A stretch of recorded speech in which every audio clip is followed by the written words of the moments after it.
Bonjour à tous, c'est Monsieur Mechatronic. Aujourd'hui, je vais vous montrer comment sécuriser vos cryptos, comment faire et qu'est-ce que j'utilise moi de mon côté. Pensez à vous abonner à la chaîne et puis à me mettre un petit pouce vers le haut, hein, comme ça moi ça m'aide et puis ça référence bien la vidéo. Alors on va pouvoir commencer. Ah oui, je voulais aussi vous dire que vous pouvez cliquer sur le bouton rejoindre qui doit être par là-bas, là, sous la vidéo si vous voulez me soutenir. Alors, il y a plein de solutions hein, pour sécuriser ces cryptos. Il y a la Ledger. Hein, donc ça, je pense tout le monde connaît, hein, tout le monde en a entendu parler de ce truc. Alors en fait, moi j'en ai une, hein, mais je l'utilise pas. Je l'utilise pas parce que toutes mes cryptos, pour la plupart, elles sont dans des wallets type wallet Bitcoin. Donc tu sais, c'est des wallets, je vous ferai voir tout à l'heure sur l'ordi, hein, c'est des wallets, en grosso modo, c'est juste des fichiers quoi. Il n'y a rien dans la base de registre de Windows, tu vois, c'est juste des fichiers. Donc quand on a juste des fichiers, grosso modo, il faut sauvegarder des fichiers. Hein. Donc comment je fais? Alors le premier truc, c'est la clé USB. J'ai une petite clé USB, tu vois, que j'ai acheté il y a un moment, hein, qui fait 64 gigabits. Et donc ça suffit hein, pour sauvegarder mes 50 wallets. Hein. Enfin, je sais pas combien j'en ai exactement, mais il y en a quand même pas mal. Donc voilà, c'est une clé, tu vois, j'ai marqué wallet dessus, hein, avec une jolie étiquette que c'est moi qui l'ai faite, hein, avec ma super machine à étiquette.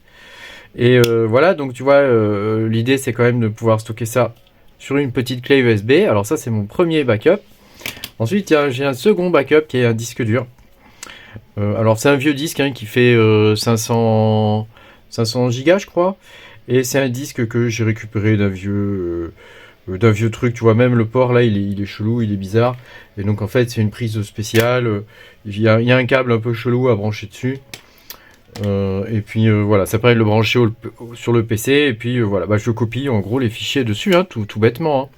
Je copie les fichiers dessus tout bêtement. Voilà. Une autre solution, voilà, c'est d'avoir un SafePal. Alors ça, j'en ai pas. Mais même sur le SafePal, moi, il y a plein de cryptos que je mine qui n'existent pas, tu vois, sur ces trucs-là. Donc, je suis un peu baisé. Et donc, je suis obligé de faire de la sauvegarde de fichiers et puis d'avoir des trucs comme ça. Voilà. Et puis, voilà. Sinon, une autre solution que j'utilise en complément de ça, c'est d'avoir un Zelcore hein, qui prend en charge plein de cryptos différentes. Donc quand je peux, je mets les cryptos sur Zelcore.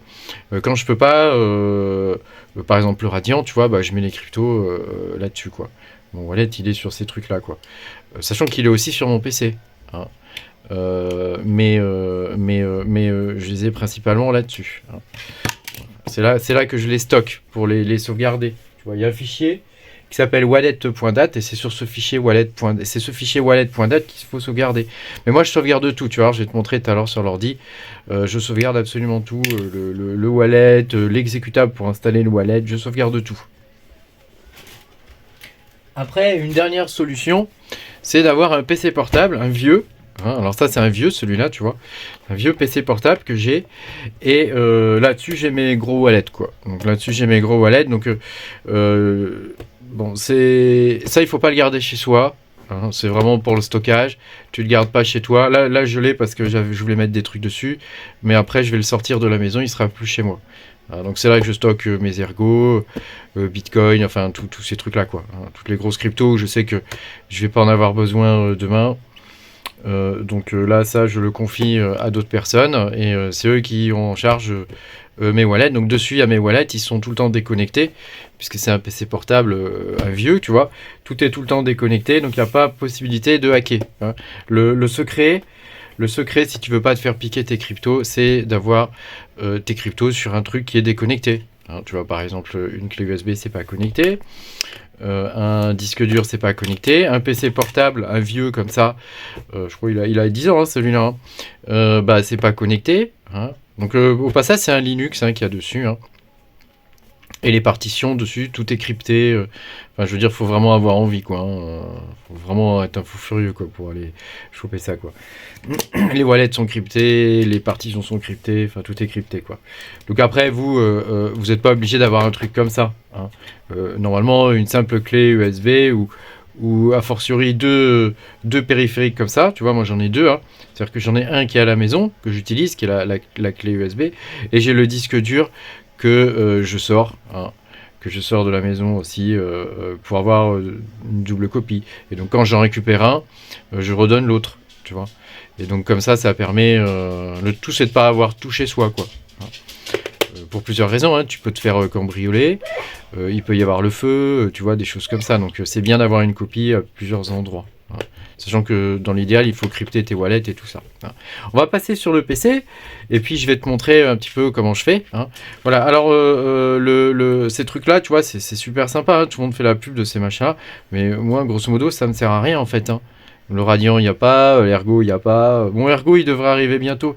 En plus, moi, j'ai une S, je crois. Et franchement, tu mets 2 cryptos dessus, quoi. Qu'est-ce que tu veux que je fasse de ce truc-là, quoi? Bon, il faut que je puisse en mettre 50. Hein. Il faut que je puisse en mettre 50 sans... parce que je suis mineur, hein. Je suis pas... j'investis pas dans 3 cryptos et puis j'attends que ça monte. Hein. Ça fonctionne pas comme ça. Hein. Donc moi, c'est la Ledger, malheureusement, c'est très bien Ledger. Hein. Là, c'est qualitatif et tout. Mais moi, ça me sert pas.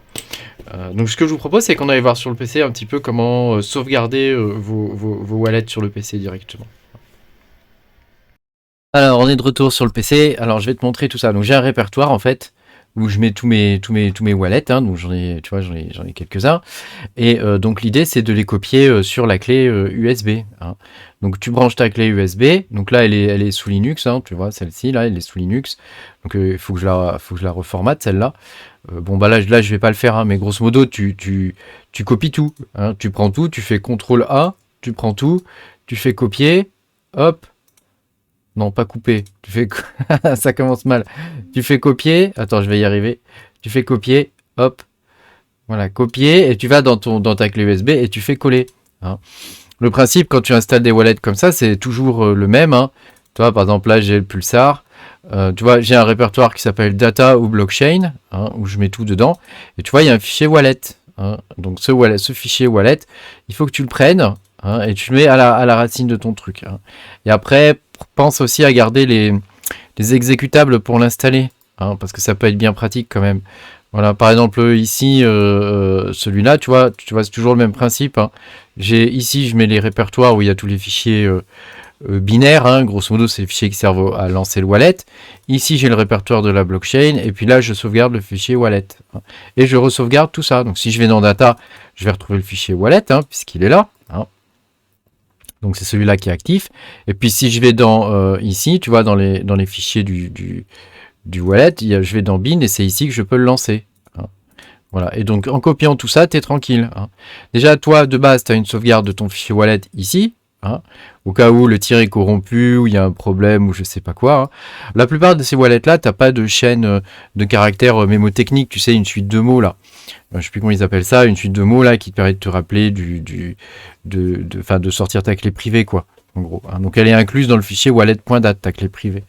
Hein, c'est une sorte de petit bout de blockchain qui te permet d'accéder à la blockchain. Hein. Sachant que, rappelle-toi, aucune donnée n'est stockée dans ton wallet en vrai. Il n'y a rien du tout dans ton wallet.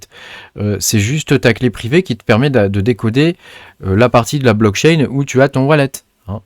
Mais toutes les informations se trouvent sur la blockchain. Donc même si je perds ce PC-là, si j'ai mon fichier wallet.dat, tu vois, dans un autre, sauvegardé sur une clé USB, etc., je peux, pour le coup, recopier mon fichier wallet.dat sur un nouveau wallet et ouvrir mon portefeuille, hein, puisque là c'est la clé qui me permettra d'ouvrir sur la blockchain mes cryptos. Hein, voilà.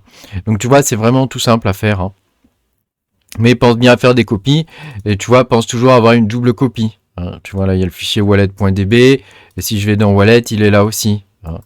Après, ça dépend, chaque wallet est un peu différent, hein, mais grosso modo, ça fonctionne un peu toujours pareil. Hein. Pour le XDAG, c'est un peu différent.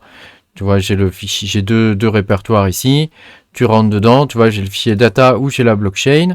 Hein, et puis là, j'ai le fichier wallet. Hein, et il est sauvegardé normalement. Ah bah non, lui, je l'ai pas. Bah attends, je vais le faire. Je prends le fichier wallet.dat, tu vois. Je reviens là et je le recolle ici. Hein. Je fais CTRL-C, CTRL-V sur le fichier. Voilà ce que je voulais te montrer pour que tu puisses bien sécuriser tes trucs et surtout que tu perdes pas tes coins, c'est dommage. Hein. Merci d'avoir suivi cette vidéo. Pense à mettre un petit pouce bleu et puis à t'abonner si t'es pas abonné. Et puis à bientôt pour de nouvelles aventures. Salut!